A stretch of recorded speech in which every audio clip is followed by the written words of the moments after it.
when Paul Walker stops at a gas station late at night and a homeless man approaches asking for help. What begins as a simple request for food money turns into something neither man expected, and what Paul does next will restore your faith in humanity and show you that sometimes the people who seem to have the least actually have the most to give, proving that kindness has no address and compassion knows no boundaries. Before we continue this story, let us know where you're watching from. If you enjoy stories like this, subscribe to the channel because tomorrow we have another special story for you. The neon lights of the Shell station flickered against the dark Los Angeles sky, casting an eerie glow over the empty parking lot. It was nearly midnight and most of the city had settled into sleep, but Paul Walker was still on the road. He'd just finished a grueling 16-hour day on set, his body aching from countless takes of a chase sequence that demanded everything from him physically and mentally. Paul pulled his worn Toyota pickup truck up to pump number 3, the engine ticking as it cooled. He wore what he always wore after long days: faded jeans with holes in the knees, a gray t-shirt that had seen better days, and work boots that were more duct tape than leather. His hair was disheveled. His face showed the exhaustion of someone who had given everything to his craft, and he moved with the slow, deliberate pace of a man who just wanted to get home. As Paul stepped out of his truck, the cool night air hit his face. He loved these quiet moments, when the chaos of Hollywood felt miles away, and he could just be another guy filling up his tank. No cameras, no scripts, no pressure to be anyone other than himself. Paul unscrewed his gas cap and inserted the nozzle, the mechanical whir of the pump filling the silence. He leaned against his truck, closing his eyes for a moment, letting the exhaustion wash over him. Tomorrow would bring another early call time, another day of pushing his body to its limits, but right now, in this moment, there was peace. "Excuse me, sir." The voice was soft, hesitant, almost apologetic. Paul opened his eyes and turned toward the sound. Standing about 10 feet away was a man who looked to be in his 50s, though the streets had aged him in ways that made it hard to tell. His clothes were layered, a torn denim jacket over a faded flannel shirt, with paint-stained cargo pants that hung loose on his thin frame. His hair was long and unkempt, streaked with gray, and his face carried the weathered look of someone who had spent too many nights under the open sky. But it was his eyes that caught Paul's attention. Despite everything, the obvious hardship, the exhaustion, the way he held himself like someone who had grown accustomed to rejection, his eyes held a dignity that hadn't been broken. "I'm sorry to bother you," the man continued, his voice carrying a slight tremor that could have been from cold or nerves. "I know it's late and you probably just want to get home." Paul straightened up, giving the man his full attention. "No bother at all. What's up?" The homeless man, his name was Robert, though Paul didn't know that yet, shifted from one foot to the other. He'd been watching Paul for a few minutes from across the parking lot, trying to work up the courage to approach. Most people who stopped here late at night either ignored him completely or told him to move along before he could even speak. "I was wondering," Robert said, his voice barely above a whisper, "if you might have a couple dollars to spare. I haven't eaten in about 2 days, and there's a McDonald's down the street that's still open." Paul looked at him for a moment. Really looked at him. He'd been approached for money countless times in Los Angeles. It was part of living in any major city. But something about this man was different. There was no aggression in his approach, no rehearsed sob story, no attempt to manipulate. Just honest desperation wrapped in as much dignity as he could muster. "What's your name?" Paul asked. Robert blinked, clearly not expecting the question. Most people either gave him money or they didn't, but they rarely asked his name. "Robert," he said after a moment. "Robert Martinez." Paul extended his hand. "I'm Paul." Robert stared at the offered hand for a second, then reached out and shook it. His grip was firm despite his obvious weakness, and Paul could feel the calluses, the hands of someone who had worked hard for most of his life. "Nice to meet you, Robert," Paul said, and he meant it. "When's the last time you had a real meal?" Robert's expression showed surprise again. A real meal? Like sitting down somewhere? Paul nodded. Robert thought for a moment. Probably about 3 weeks ago. There's a church that serves lunch on Sundays, but I missed it this week. The gas pump clicked off, but Paul didn't move to hang up the nozzle. Instead, he leaned against his truck, settling in for a longer conversation. "What happened?" Paul asked gently. "How'd you end up on the streets?" It was a question that could have been intrusive, but the way Paul asked it, with genuine curiosity, rather than judgment, made Robert feel safe enough to answer. "Lost my job about 8 months ago," Robert said, his voice gaining strength as he spoke. "I was a carpenter, worked construction for 23 years. Company downsized, and at 54, well, nobody wants to hire an old guy when they can get someone younger for half the price." Paul nodded, encouraging him to continue. "Couldn't make rent without the job," Robert went on. "Used up my savings trying to hold on to my apartment, but it wasn't enough. Been trying to find work, but it's hard when you don't have an address or a way to clean up for interviews." The story was told without self-pity, just matter-of-fact acceptance of circumstances that had spiraled beyond his control. Paul had heard similar stories before, but hearing it directly from someone standing in front of him made it real in a way that news reports never could. "You got family?" Paul asked. Robert's expression darkened slightly. "Had a daughter, we don't talk anymore. Made some mistakes when she was growing up. Wasn't the father I should have been. She's better off without me." Paul saw the pain in Robert's eyes when he mentioned his daughter, the weight of regret that he carried along with everything else. It was the kind of pain that Paul recognized, the ache of broken relationships and missed opportunities. "Robert," Paul said after a moment, "forget the McDonald's. You hungry for some real food?" Robert looked confused. "Sir?" "There's a diner about 5 minutes from here. Good food, open all night. What do you say we grab some dinner?" Robert's mouth opened slightly, but no words came out. He stared at Paul as if trying to figure out if this was some kind of joke or if he had misunderstood. "You want to eat with me?" Robert finally managed. "If you're up for it," Paul said, with a smile. "I haven't eaten all day either, and I hate eating alone." Robert's eyes filled with tears that he quickly blinked away. I can't pay you back." Paul was already hanging up the gas nozzle and screwing his cap back on. "Nobody asked you to?" Robert stood there for a moment, overwhelmed.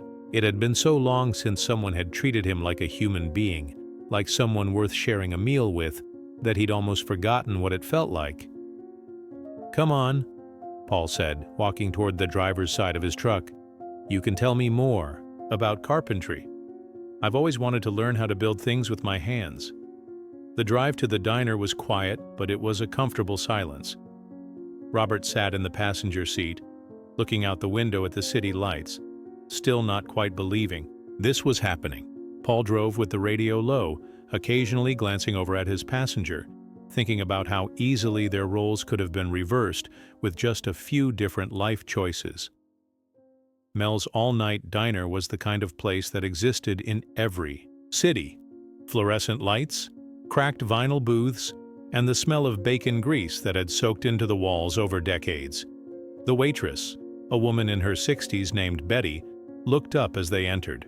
Her eyes took in Robert's appearance with the practiced assessment of someone who had worked the late shift long enough to see everything.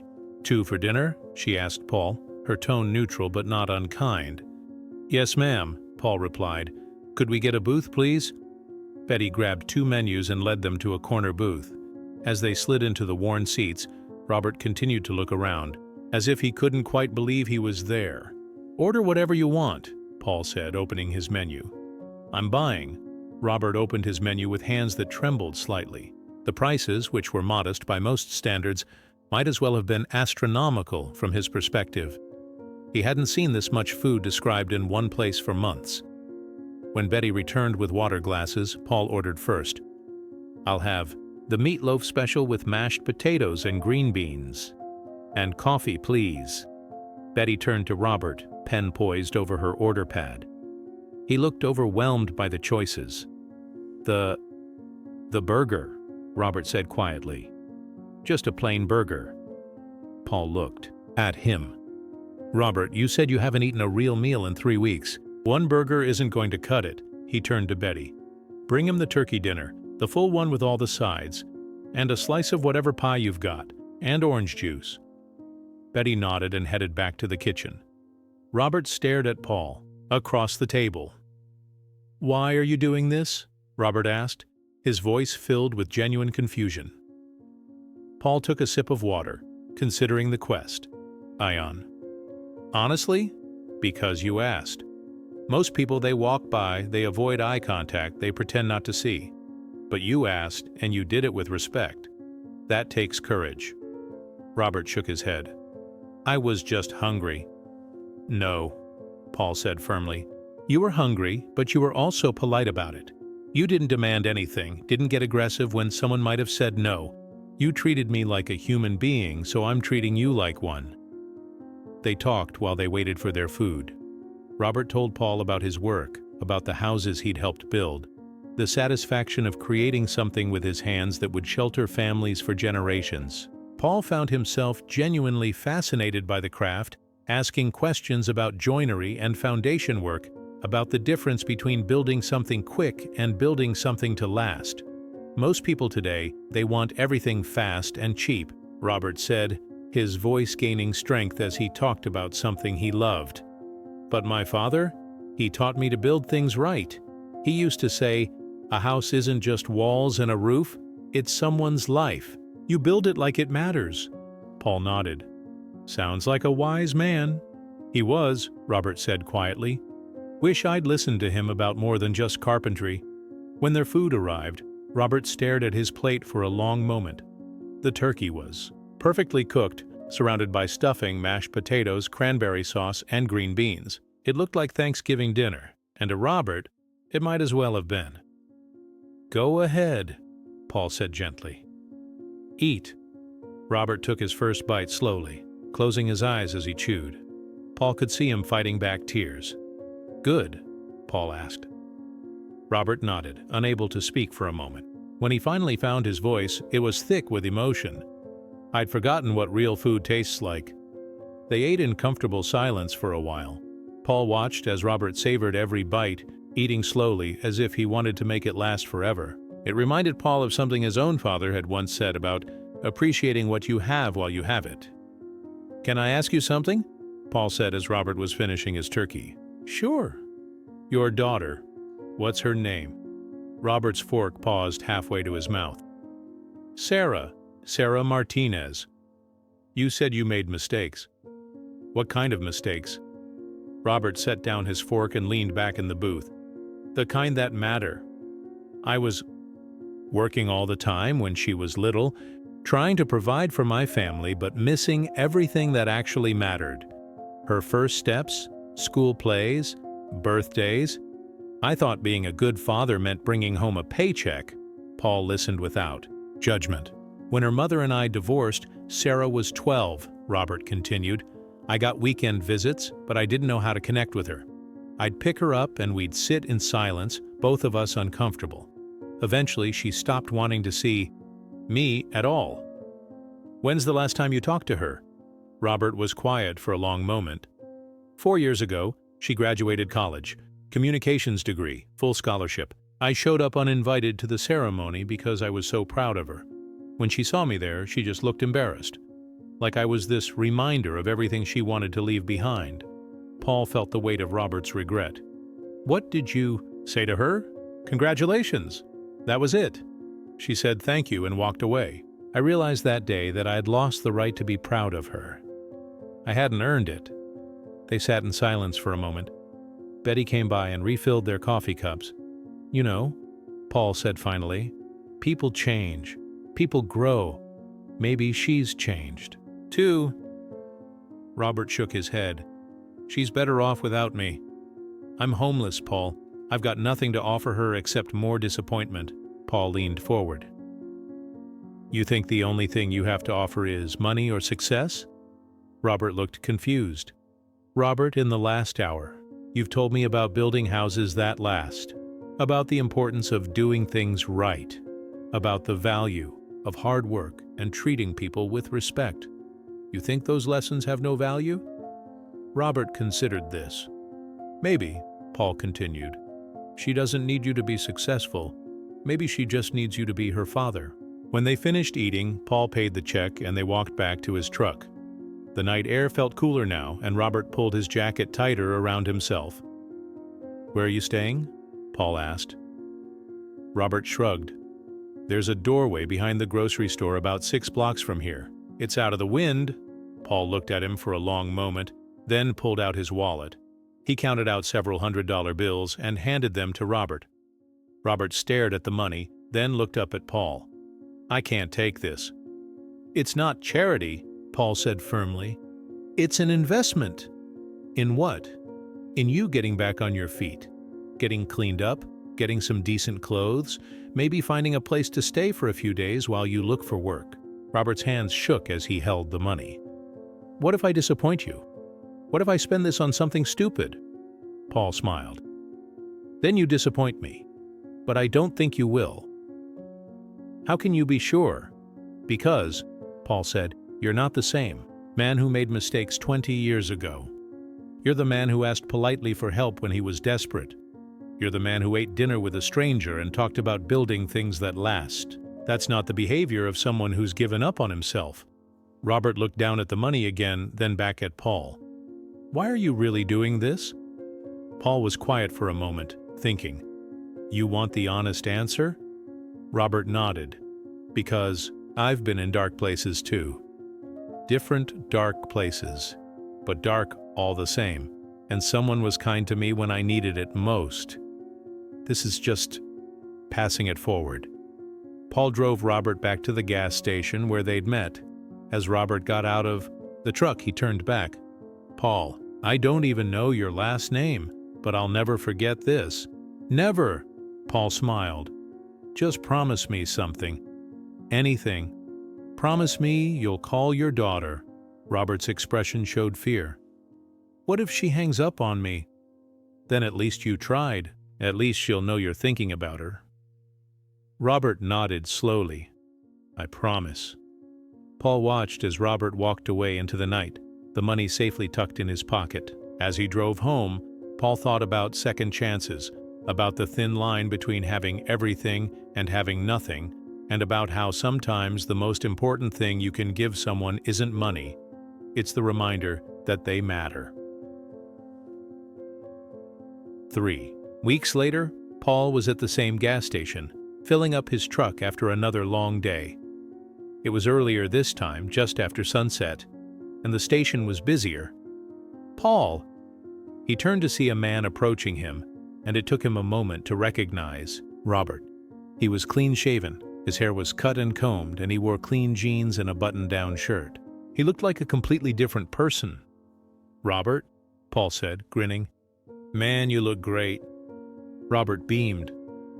"I wanted to thank you, and to tell you I called her." Paul's eyebrows rose. "Your daughter?" "Sarah.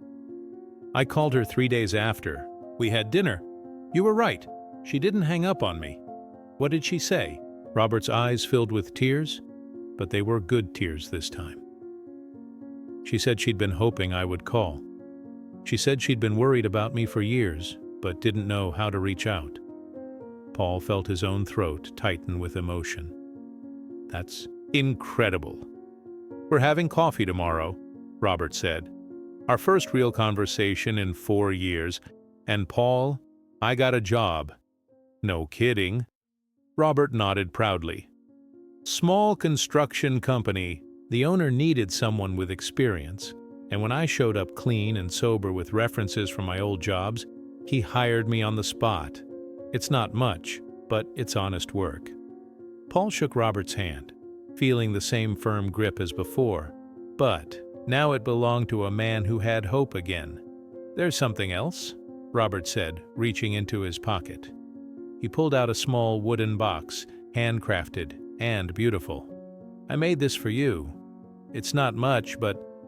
Paul took the box, running his fingers over the smooth wood, the precise joinery, the obvious care that had gone into every detail. "Robert, this is beautiful. It's made from reclaimed wood from an old house I helped tear down 20 years ago. I kept some pieces thinking I'd use them someday for something special. This seemed like the right time." Paul opened the box. Inside, carved into the lid, were the words, "For building things that last." Paul looked up at Robert, genuinely moved. "I don't know what to say. Say you'll remember that sometimes helping someone isn't about the money you give them. It's about seeing them when they feel invisible." Paul closed the box carefully. "I'll remember." As they parted ways again, Paul realized that the evening 3 weeks ago hadn't just changed Robert's life, it had changed his own. He'd been reminded of something he sometimes forgot in the chaos of Hollywood, that every person has a story, every person has value, and sometimes the smallest act of kindness can rebuild an entire life. 6 months later, Paul received a wedding invitation.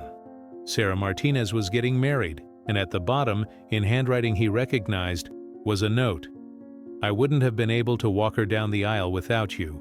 Thank you for helping me remember who I used to be."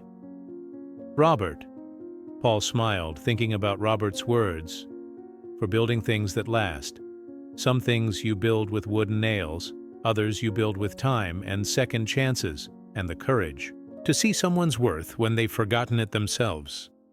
And sometimes, if you're very lucky, you get to see what you've built stand the test of time."